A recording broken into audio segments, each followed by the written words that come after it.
제가 부탁받은 부분이 이제 프로야구 선수의 부상, 사실은 부제로 저는 유소년 야구 시스템의 중요성이라는 제목으로 냈습니다. 뭐 트레이너 선생님들이나 야구 관계자들은 이제 뭐 저를 알고 계실 텐데요. 모르신 분들을 위해서 뭐 제 소개를 잠깐 드리면, 뭐 야구 스포츠판에서 열심히 활동을 하고 있고요. 그리고 현재는 팀은 이제 기아 타이거스랑 NC 다이노스 수석팀 딱 맡고 있고요. 그 외에 이제 뭐 프로야구 선수들의 대부분이라고 하면 좀 이상하지만 그래도 국내에서 가장 많은 프로야구 선수들의 치료를 담당하고 있습니다. 그리고 배구 국가대표팀 팀장을 맡고 있고요. 이렇게 해서 제 스포츠 커리어입니다. 그래서 오늘 말씀드리는 것 중에 저는 당연히 근골격계 중에서도 어깨 팔꿈치 전문이기 때문에 그런 치료 과정이 조금은 들어가겠지만 중간에 잠깐 치료 얘기가 나온다고 저게 막 복잡하게 들어가려나 이런 생각은 하지 마시고요. 우리 선생님들이 모르시는 부분에 대한 치료만 조금 설명을 드리고 그 외에는 대부분 이제 통계적인 이야기를 하려고 합니다.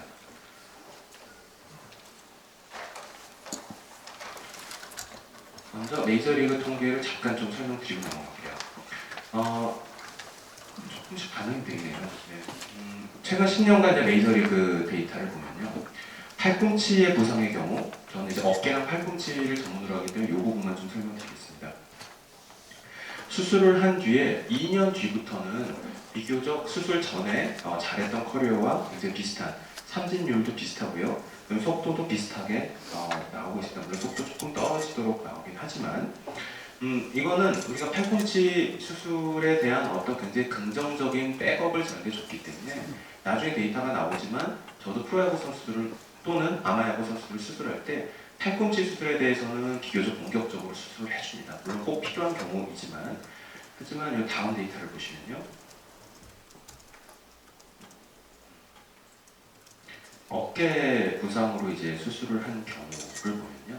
사실은 이 경우는 수술도 아니고 그냥 부상입니다. 수술한 경우는 이거보다 훨씬 떨어지죠. 어깨 한 번이라도 부상을 돼서 시즌 아웃, 그 부상자 리스트에 올랐던 선수들은요. 확실히 시즌이 2번이 지나도 원래의 성적으로 돌아오지 못합니다. 그 삼진율도 확실히 떨어지고요. 속도도 여기 통계하시는 분들도 많이 계시지만 통계적으로 유의할 정도로 속도도 떨어지는 걸 많이 볼 수 있습니다. 그래서 이제 메이저리그 데이터가 말해주는 것은요. 어깨 부상이 될 때는 메이저리그 복귀율이 떨어지고요. 복귀하더라도 경기력이 떨어지는 거고 팔꿈치는 물론 많이 돌아올 수 있지만 100% 복귀는 아니라는 겁니다. 제가 콜롬비아 대학병원에서 근무하던 시절에 우리 콜롬비아 대학병원이 뉴욕 양키스의 지정병원이었습니다. 저희가 양키스의 100년 데이터를 가지고 있거든요. 그래서 참 각광한 데이터인데 논문으로 발표 못한 이유는 혹시나 나중에 걸려올 어떤 소송에 대비해서 소송이 무서워서 발표를 못하는 것 중에 하나가 회전근개 파열에 대한 수술을 한 수십 명의 메이저리그 뉴욕 양키스 선수들 중에 메이저리그 복귀하는 선수가 단 한 명도 없었거든요. 그거를 통해서 우리가 어깨 수술 중에 일부인 특히 회전근개 수술은 이제 안 하는 쪽으로 많이 정리가 됐는데 발표는 못하죠. 왜냐면 그동안에 정말 몸값 비싼 많은 선수들에 대한 어떻게 보면 잘못된 수술이에요. 그리고 이건 제 데이터는 아니지만 또 다시 메이저리그 데이터 몇 개를 드리면 67명의 이제 관절화순 어깨 수술을 한 위현진 선수가 이번에 한 수술이죠. 58%는 이제 실패한 걸로 나옵니다. 말 그대로 복귀를 하는데 실패한 거죠. 이 데이터는 제가 조금만 더 부연 설명을 드리면 2012년부터 이 데이터가 나오기 시작합니다. 2012년에 저 관절화순 수술을 한 사람 중에 꽤 많은 숫자입니다. 60%가 경기 복귀에 성공을 했다라는 내용이 나오는데 그걸 잘 보면 오버헤드 애슬리트가 아닙니다. 팔을 위로 들어올리는 약좀 던지는 선수가 아니거든요.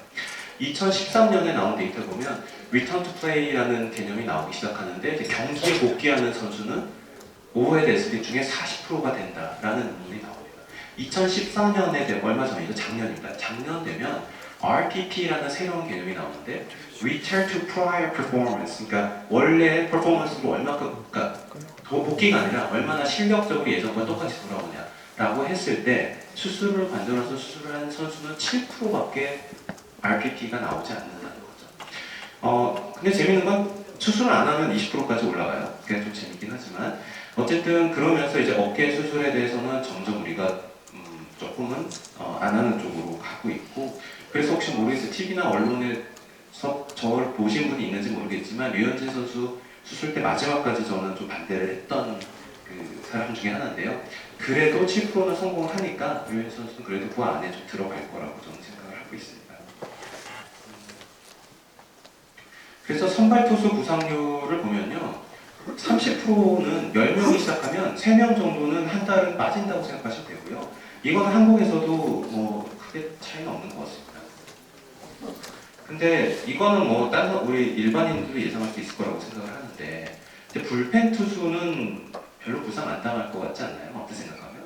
근데 똑같습니다. 선발과 똑같은 30%가 부상자 리스트에 올라왔고, 재밌는 거는 부상 일수가 2배였습니다. 선발 투수에.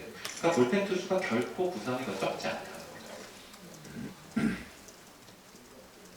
이거는 이제 재밌는, 뭐 저도 통계를 좋아하는 사람에서 이것도 또 야구 팬이고, 좀 재밌는 얘기를 좀 드리면, 여기 이제 팀 트레이너도 와 있겠지만 우리 팀 트레이너들은 저와 100% 동의를 할 텐데, 부상 일수가 저는 성적에 직접적인 영향을 미친다고 생각을 하거든요. 물론 저랑 동의 안 하는 분이 더 많겠지만 제가 꼭 맞다 우기는 게 아니라, 그래서 이제 팀 부상과 관련된 데이터만 하나 좀 말씀드리겠고요. 오른쪽에 써 있는 거는 그 이제 포스시즌에 나갔던 팀들이고요.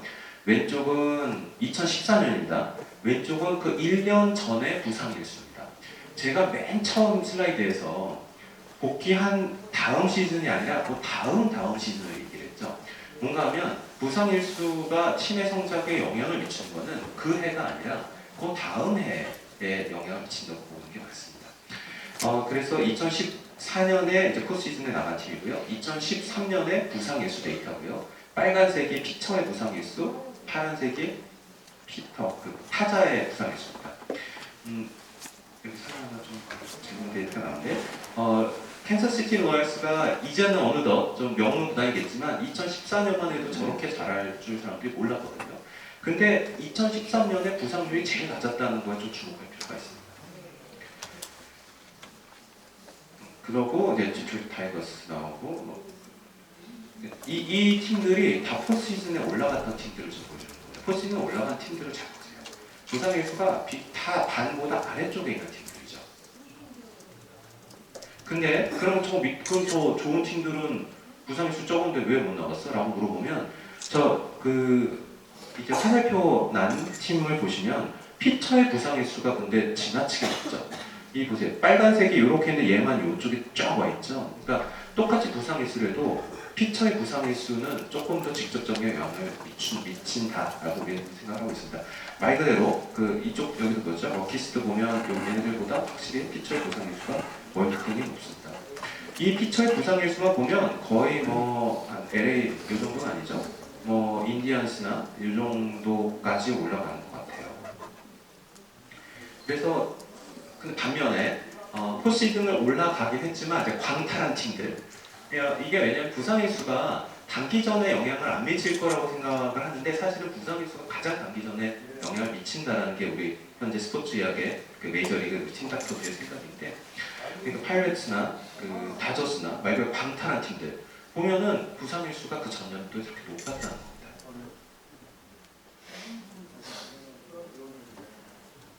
카드널스도 그렇고. 그래서 이제 오리올스랑 로얄스랑 붙었을 때 볼티모어가 이길 거라는 게 누구나의 상식이었는데 캔자스시티 로얄스가 이겼죠. 그 중요한 숨은 것 중에 하나는 그 전년도의 부상 관리라고 생각합니다. 물론 틀렸다고 얘기하셔도 반박은 안 하겠습니다. 이게 당연히 하나의 원인은 아니겠죠. 근데 저는 이 스포츠 의사이기 때문에 요거에 조금 강조를 한 것뿐이고요. 이제 제가 갖고 있는 데이터를 좀 말씀드리겠습니다. 최근 3년 동안 이제 프로야구 선수 팔꿈치 진료 283명 중에 26%를 수술했는데요. 그 수술 중에 이제 95%가 1군으로 복귀를 했습니다. 반면에 어깨는 진료 환자 수는 되게 비슷하죠. 298명, 284명. 수술은 1.4%, 4명만 수술했는데, 그 이유는 이미 저도 2007년부터 실패 과정을 다 겪었습니다. 그래서 더 이상 어깨는 안 하지만 어쩔 수 없이 해야 돼서 한 사람인데도 불구하고 이 4명은 1군 복귀를 단 한 명도 못했습니다. 그래서 이런 것들은 저희가 계속 이제 스포츠하고 발달을 하고 있는데, 그래서 이제 어깨 수술은 더 이상 이제 야구에서는 조금 퇴출되어 가고 있는 분위기입니다. 그리고 이제 프로야구 신인들, 사실 오늘의 제목이죠. 우리나라의 프로야구 팀들 중에 상당히 많은 팀의 메디컬 테스트를 제가 도맡아서 하고 있는데요. 그 데이터 중에 이제 처음 공개하는 거예요. 그래서 뭐 공개 못했던 이유는 여러 개가 있지만 그건 지금 말할 건 아니고요. 그래서 이제 어떻게 다치는지 조금 설명을 드리면요.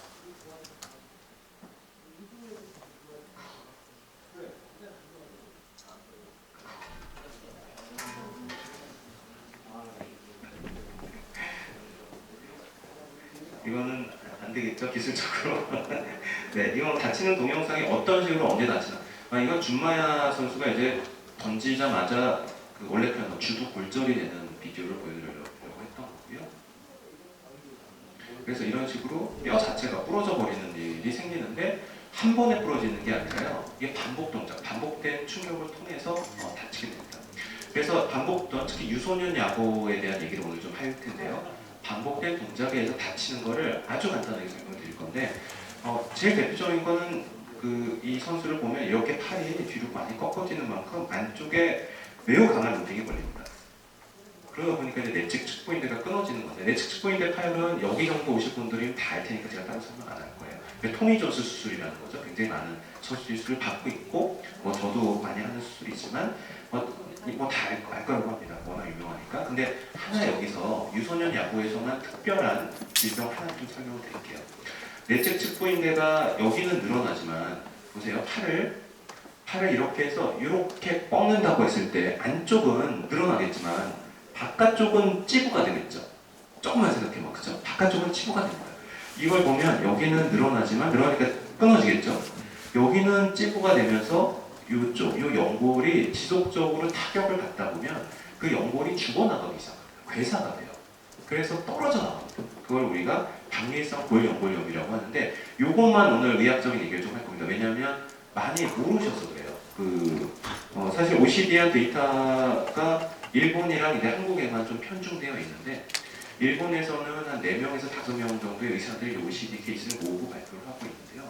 OECD는 지금 국내에서는 저 혼자만 이 케이스를 모으고 발표하고 있기 때문에 혹시 못 들어보실 수는 있지만 이게 유소년야구에서 굉장히 중요합니다. 생각보다 퍼센트가 높거든요.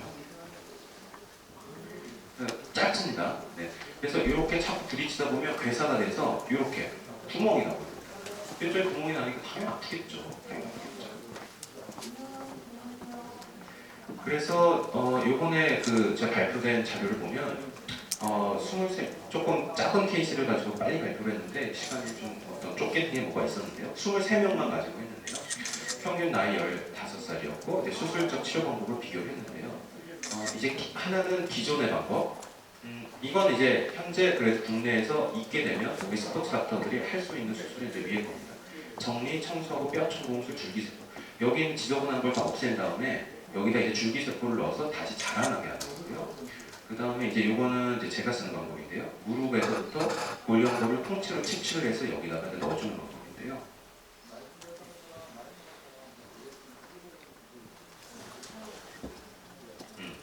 그래서 줄기세포를 이렇게 누면 실제로 아까 구멍이 이만큼은 작아집니다. 작아지지만 이게 이제 제 케이스 중에 제일 잘 된 케이스거든요.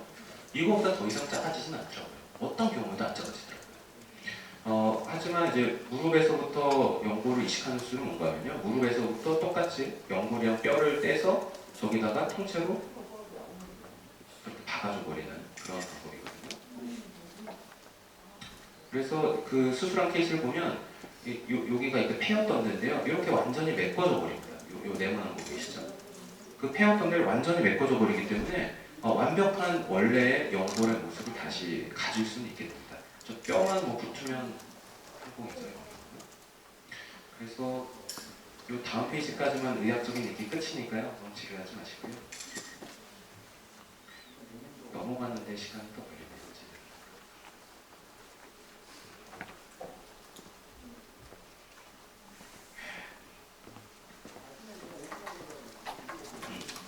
그래서 어쨌든 경기 복귀 그 치료는요.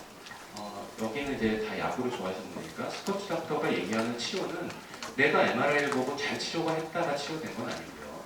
내가 생각할 때 수술이 완벽하게 됐어. 그렇다고 수술이 잘 된 거 아니고요. 결국 스포츠 의사가 말하는 결과가 좋거든요. 이 선수가 최단시간 두 가지입니다. 복귀를 빨리 해야 되고요. 두 번째는 기존의 복귀만으로 중요하지 않아요. RPP. 기존의 퍼포먼스를 완벽하게 재현시키거나 그거 이상의 능력을 내야 돼요. 그 두 가지 외에는 이제 스포츠의학에서는 결과를 얘기할 수 없는 건데요. 정리랑 줄기세포를 이제 사용한 경우는 경기 복귀까지 11도 9개월이 걸린 반면에 이 연고 이식한 경우는 5.8개월이 걸렸습니다. 그래서 사실은 이제 이 개념이 사실 굉장히 차이가 많이 나잖아요. 근데 일본에 있는 선생님들은 몇 명, 그러니까 2명 정도의 선생님들은 각 프로야구 팀 같은 데서요 알고 계시더라고요. 이미 이거를 한 3년 정도 전부터 알고 계시더라고요. 그래서 아마도 이제 전체적인 그 체육 프로토콜을 바뀔 거라고 생각을 하고요. 어쨌든 이런 박리성 골 연골력이라는 게 있다라는 걸 좀 이해해 주시면 좋겠고요.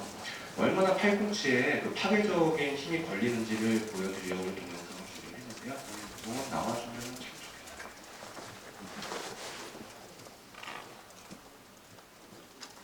좋겠어요. 전설적인 투수죠. 랜디 존슨.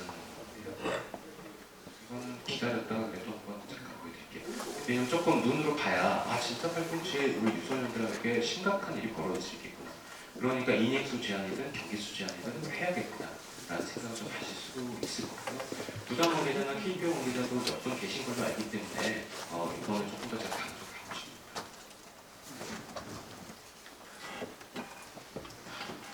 없네요.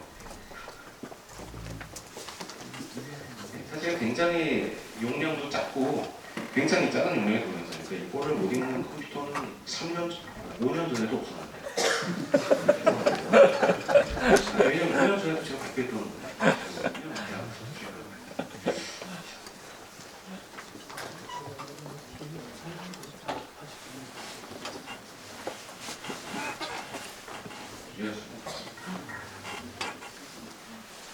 그게 나아요.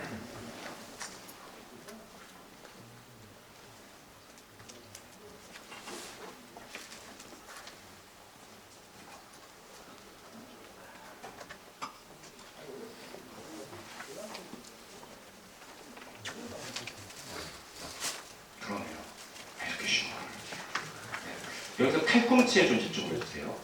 팔꿈치에서 순간적인 로딩이 이스토리가 굉장히 그걸 잘 캡처했어요. 저 정도의 사실 로딩이 됩니다. 저거를 일반인이 던지면 한 번만에 던져줘요. 그래서 이제 그 데이터를 보여드리겠습니다. 이제 함께. 그래서 최근 그 3년 동안 이제 제가 시행했던 메디컬 테스트 결과를 처음 말씀드리겠습니다. 164명이라는 굉장히 좀 라지 볼륨입니다. 굉장히 큰 볼륨이고 평균 나이가 18.8세고요. 어깨 팔꿈치 부상을 진범했고요. 이건 결국 중고등학교 누적 손상의 최종 결과라고 이해를 하셔도 좋습니다. 164명의 루키들을 대상으로 했고요. 어깨를 먼저 발표하겠습니다. 회전근개 파열이 완전 파열은 아닙니다. 한 명도 없었어요. 완전 파열은 부분 파열입니다. 오해하시면 안 돼요. 30%에서 부분 파열이 있었고요. 관절화순 파열이 73%에서 있었고 슬랩이 50%에서 있었어요. 슬랩도 관절화순 파열 중 하나죠. 그 류현진 선수가 수술했을 때 신문에서 마치 관절화순 파열이 굉장히 대단한 것처럼 호들갑을 떨었는데 아니 우리나라 신인 중에 10명 중에 7명이 관절화순 파열인데 이게 호들갑을 떨 일인가요? 그건 아닌 것 같아요. 근데 이제 관절화순 파열이 이렇게 많다. 그렇게 저거 호들갑을 떨 정도의 그 선수 생명을 끝낼 것처럼 무시무시한 병이라고 알고 있는 관절 파열이 무려 73%에서 나오고 있다라는 거고요. 팔꿈치로 가도 놀라운 일이 좀 생깁니다. 내측 스포인드 손상 역시 73%가 나왔습니다. 동일한 숫자는 달랐지만 이제 소수점 이하 패턴이 똑같았어요. 근데 이제 그거보다는 내측 스포인드가 똑같이 파열해도 반 이상, 50% 이상 파열된 좀 심한 케이스죠. 그러니까 무려 30% 여기서부터 문제가 발생해요. 이 사람들 중에 벌써 제가 수술한 사람이 한 이들 30% 중에서 또 30% 정도 벌써 수술이 들어갔습니다. 뭔가 하면 1년을 못 버텼다는 거죠. 50% 이상 파열은 확실히 수술률이 높습니다. 이제 그거는 또 다른 논문이니까 좀 나중에 얘기해요. 그 다음에 이미 내측 측부인의 재건수를 이미 받은 선수, 프로에 온 선수 중에 제가 나중에 하고 이런 게 아니라요. 이미 중고등학교 때 받은 채로 테스트를 받은 선수가 거의 20% 나왔고요. 아까 말한 OCD, 병리성 불량고염이 한 13.5%에서 하고 있습니다. 이거는 사실은 여러분들 일반인들을 MRI 찍고 이렇게 절대 나오기 없거든요. 이건 확실히 중고등학교의 지금 시스템에 조금 무리가 가고 있는 게 아닌가라는 좀 생각을 하게 됩니다. 그래서 제일 무서운 거는 그 선수 뭐 인생이 힘들고 뭐 그거 개개인에게 중요하지만 우리 야구 매니아들에 있어서 대형 선수들이 이제 소멸되고 있다는 게 그게 저는 좀 제일 안타깝습니다. 왜냐면 부상으로 인해서 최고의 재능들이 그대로 사라져 버릴 수도 있거든요. 그래서 유소년 보호 시스템에 전 굉장히 뭐 저도 관심이 많고 하지만 어떻게 제 일개 힘으로 이렇게 바꾸는 게 좀 이제 한계가 좀 있는 것 같습니다. 저는 그래서 개개 이제 고등학교도 제가 이제 많이 봐주고 있는 고등학교 팀들 감독들과 같이 좀 콜라보레이션을 하고 있지만 그런 걸로는 정말 지역적이고 아직은 큰 성과를 못 얻고 있어요. 그래서 뭐 제가 제시하고 싶은 거는 이제 꼭 스포츠 닥터뿐만 아니라 이런 걸 알고 있는 사람들이 현장의 목소리를 일단은 들어야 됩니다. 저는 사실 그래서 우리 프로팀들에게 적극적으로 들어가서 프런트들과 소통을 하고 스프링 캠프에서 같이 가지고 하고 있는데요. 머리로만 생각해서 좀 바꿀 수 없는 것 같아요. 지금 목소리도 들어야 되고 저도 뭐 스케줄이 워낙 빡빡하기 때문에 이게 제가 시간이 남아서 가는 건 아니고요. 그냥 구정 때, 추석 때, 그때 그 시기를 보면서 특히 뭐 구정 때는 이제 스프링 캠프 때 들어가요. 그래서 그렇게 우리 개개인이 좀 시간들을 알고 있는 분들이 시간을 할애해서 교육을 들어가야 될 것 같고요. 그 다음에 사실 특히 코치진들과는 적극적으로 더 소통을 해야 돼요. 왜냐하면 이분들은 이미 성공하신 분들이거든요.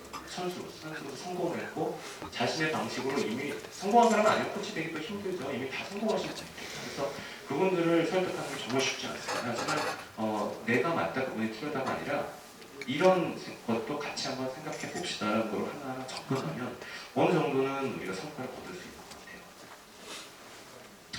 같아요. 그 스포츠의학이라는 게 물론 이 학교의 메인은 사이버매트릭스죠. 사이버매트릭스의 어떤 방식이 굉장히 빨리 발달하고 있죠. 스포츠의학도 엄청나게 빨리 발달하고 있습니다. 이제 왼쪽 아래는 그 나고야에 있는 주니치 웰번스라는 팀이 있는데요. 그 팀의 팀 닥터가 그 아까 말한 OCD 수술, 재수술 방법을 배우기 위해서 이제 제가 초청을 받아서 일본에 있는 그 이건 고등학교 선수였는데요. 고등학교 선수를 집도하면서 같이 저희가 또 지식을 나눴던 사진이고요. 이분은 이제 보스턴 레드삭스의 수석팀 같습니다. 브라이언 보스턴이죠. 브라이언 보스턴인데 제 탈구 수술을 보려고 제 수술장에 들어온다 그래서 뭐 봐라 대신 나도 이거 무료로 오픈하는 거니까 너도 무료로 강의 한번 해라. 그래서 그날 밤에 병원에서 강의를 해주고 같이 사진을 찍은 사진인데요. 이게 이런 사이버매트릭스뿐만 아니라 스포츠 의학도 전 세계가 이런 식으로 서로 콜라보레이션을 하면서 굉장히 새로운 트렌드들이 발전하고 진행하고 바뀌고 있습니다. 뭔가 하면 아까 OCD 얘기를 제가 잠깐 했는데요. 4, 5년 전만 해도 저렇게 수술을 한다고 하면 지금도 모르겠어요.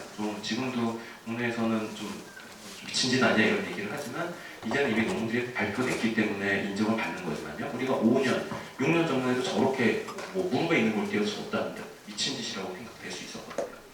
그러니까 의학이라는 건 굉장히 발달하고 있습니다. 그래서 우리 야구 매니아들인 만큼 한번 5년, 6년 전에 자기가 얻고 배웠던 어떤 통계 지식이나 이런 것들을 가지고 계속 똑같이 적용하려고 하는 거는 저는 진짜 반대고요. 한 1년, 2년이면 모든 게 바뀌는 것 같아요. 그래서 우리가 매니아인 만큼, 그 다음에 여기 과학자들인 만큼 그런 변화에 조금 더 트렌드에 민감해 주셨으면